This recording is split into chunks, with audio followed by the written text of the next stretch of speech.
আসসালামু আলাইকুম। বরাবরের মতো হাজির হলাম একটা ছোট্ট ব্লগ নিয়ে, বই সম্পর্কে, গল্পের চুরি। এটা আমার হাতের লেখা, আমি এই গল্পের বইটা লিখেছি, আপনারা সবাই পড়বেন, আশা করি ভালো লাগবে। এই যে কবি পরিচিতি, এটা আমার পরিচিতি, এখানে ধরা হয়েছে। এরপর গল্পের চুরি, লেখক আমি নিজেই, সেটা দেখানো হচ্ছে এবং উৎসর্গ করছি উক্ত বইয়ের 15টি গল্পের চরিত্রে থাকা সকল কাল্পনিক বাস্তবিক সবাইকে। এবং বইটি সম্পর্কে কিছু কথা এখানে লেখা আছে, অত্যন্ত মূল্যবান খুব।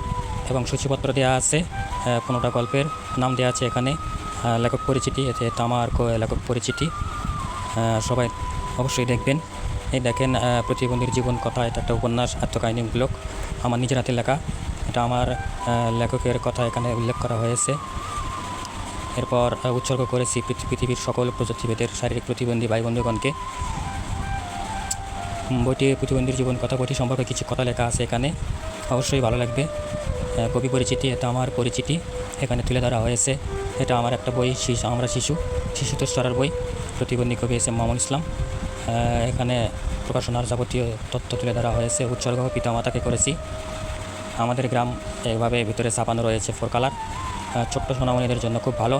দোয়েল পাখি, এটা মজাদার একটি ছড়া।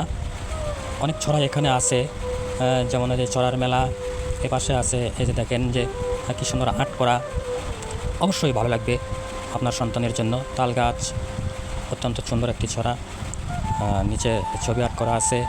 মাটির বাড়ি, পাটের পুতুল, দোলন আপা, অত্যন্ত ভালো মানের ছড়া। সব আমার নিজের হাতে লেখা, নিজের লেখা বই। বাংলাদেশের অনেক জায়গায় এই বইটি ইনশাল্লাহ জায়গা পেয়েছে। এই যে কাঁঠাল, পেয়ারা, তার ছবিগুলো দৃশ্যমান, খুব সুন্দর। এই যে বাঘমামা, অত্যন্ত মজার একটি ছড়া, খুব সুন্দর, অবশ্যই ভালো লাগার মতো। ছড়াটি খুব মনোমুগ্ধকর। আর এগুলো আমার বই, চারিদিকে ছড়িয়ে ছিটিয়ে রয়েছে। সবাই আমার জন্য দোয়া করবেন, আমার পাশে থাকবেন, আমি যেন সামনে আরও ভালো ভালো লেখা উপহার দিতে পারি, ভালো বই উপহার দিতে পারি। ধন্যবাদ।